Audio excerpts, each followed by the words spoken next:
আসসালামুআলাইকুম, সবাই কেমন আছেন? আশা করি ভালো আছেন। অনেক দিন পর 1 মাসেরও বেশি সময় হয়ে গিয়েছে আমি আপনাদের সামনে নতুন একটা ব্লগ নিয়ে হাজির হলাম। আপনারা আমাকে যেভাবে সাপোর্ট করে যাচ্ছেন, সত্যি আমি আপনাদের কাছে অনেক বেশি কৃতজ্ঞ। আসলে এতদিন ভিডিও না দেওয়ার পরও আপনারা আমার পাশে আছেন, এটা জেনে আমার অনেক ভালো লাগছে। তো এভাবেই সবসময় আমার পাশে থাকবেন। তো বাসার অনেক কাজই কমপ্লিট হয়ে গিয়েছে, এগুলো আগের ভিডিও করা, তো সেগুলোই ভাবলাম আপনাদের সাথে একটু শেয়ার করি। এখানে আমার কিচেন পুরোটা টাইলস বসানো হয়ে গিয়েছে এবং টাইলসগুলো কেমন হয়েছে সেটাও কিন্তু আমাকে জানাতে ভুলবেন না, কমেন্টস করে জানাবেন অবশ্যই। আর কিচেন কাউন্টারে আমার গ্রানাইট বসানো হয়ে গিয়েছে। তো আমার কিচেনটা আলহামদুলিল্লাহ অনেক বড়, যেটা আমার জন্য খুবই ভালো হবে ইনশাল্লাহ। আর এদিক থেকে প্রতিটা রুমেরই টাইলস বসানোর পর স্ক্যাটিংয়ের কাজগুলো হয়ে গিয়েছে, এই যে বর্ডারগুলো দেখা যাচ্ছে এটাই।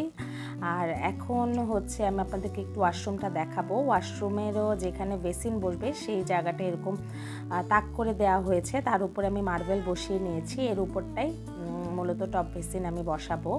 আর এই যে বাথরুমটাও কমপ্লিট হয়ে গিয়েছে। আর যা যা হবে সেটাও স্টেপ বাই স্টেপ আপনাদের সাথে ইনশাল্লাহ আমি পরের ভিডিওগুলোতে দেখানোর চেষ্টা করব। আর মূলত আজকে ইন্টেরিয়রে বোর্ডগুলো আসবে, ইন্টেরিয়রের কাজগুলো শুরু হয়ে যাবে এখন। আর এখানে বারান্দাতেও কিন্তু পুরোটা কমপ্লিট হয়ে গিয়েছে, এখন গ্রিলের রঙগুলো করা বাকি আছে। এখানে গ্রিল ঘষা মাজা হয়েছে আজকে, আর বারান্দাটা ঘষে নিয়েছে, এখন যে জানালার গ্রিলগুলো সেগুলো ঘষা মাজা করা হবে। তো এই যে পুরো বারান্দাটা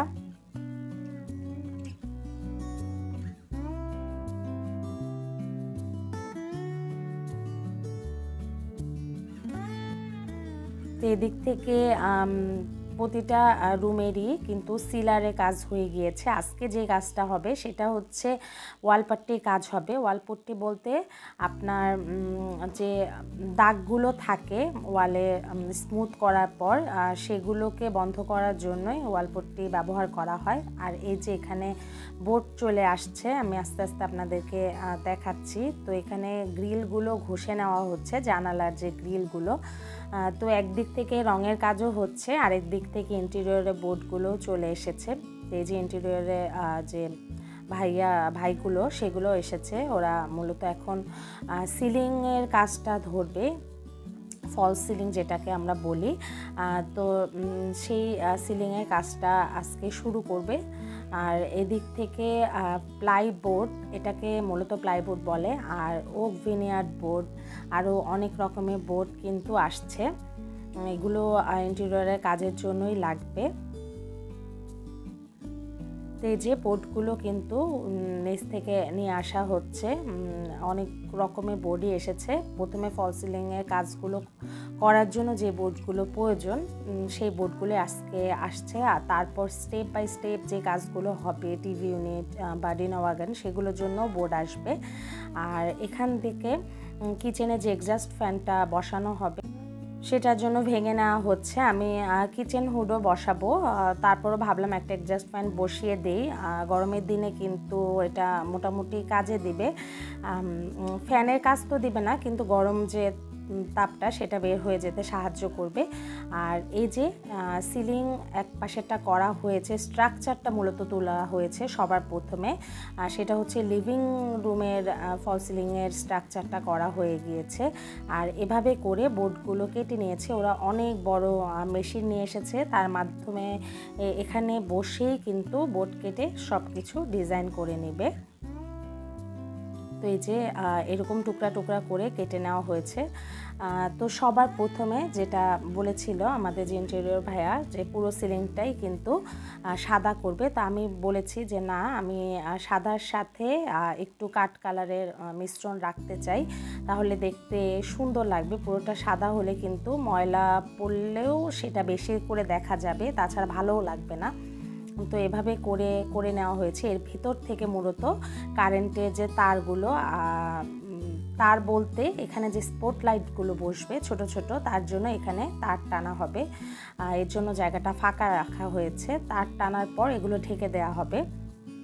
তো তো মোটামুটি বাসার খুবই খারাপ অবস্থা, একদম সিমেন্টের বস্তা, বালু, এগুলো কাজ তো অনেকটা শেষ। তারপর কিছু কিছু কাজ বাকি আছে, সেটা হচ্ছে স্ক্যাটিং করার পর উপরের অংশগুলোতে ওরা একটু সিমেন্ট লাগিয়ে দিয়েছিল, আর সেগুলো কিন্তু এখানে এই যে আপনার সিলার দিয়ে ঢেকে দেওয়া হয়েছে। তো মোটামুটি ওয়াল স্মুথ করা হয়েছে, এবার ওয়ালপট্টি লাগানোর কাজটা বাকি আছে, সেটাও মিশিয়ে নিচ্ছে। আর এই দিক থেকে ডাইনিংয়ের সিলিংয়ের জন্য কিন্তু ওরা এখানে দাগ কেটে নিয়েছে, সেটা ক্যামেরায় কতটুকু বোঝা যাচ্ছে জানি না। তো এই যে মিশ্রণটা তৈরি করে নিচ্ছে ওয়ালপট্টি লাগানোর জন্য। আর এখান থেকে বাইরের ফ্লোরের টাইলসটাও হয়ে গিয়েছে, আর উপর থেকে বড় বড় টাইলস দিয়ে দেওয়া হয়েছে, যেহেতু অনেক মানুষ চলাচল করে, যেন টাইলসে কোনো ক্ষতি না হয়।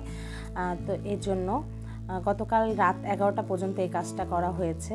আর এখান থেকে ডাইনিংয়ের সিলিংয়ের স্ট্রাকচারটাও তৈরি করে নেওয়া হচ্ছে। এভাবে করেই আসলে স্টেপ বাই স্টেপ কাজগুলো সব হয়ে যাবে ইনশাল্লাহ। অনেক কাজই শেষ হয়ে গিয়েছে। তো এই যে দেখতে পাচ্ছেন যে এখানেও কিন্তু ঢেকে দেওয়া হয়েছে সিলিংটা, উপর থেকে তার দেখা যাচ্ছে। তো এইভাবে করে মূলত সিলিংগুলো করা হবে। 2-3 দিনের ভিডিও মিলে আমি একটা ব্লগ আপনাদের সামনে তুলে ধরলাম। এই ছিল আমার আজকের মতো ব্লগ। আশা করি আপনাদের ভালো লেগেছে। সবসময় মতো এভাবে আমার পাশে থাকবেন। আপনারা সবাই অনেক ভালো থাকবেন, আমাদের জন্য দোয়া করবেন। আল্লাহ হাফেজ।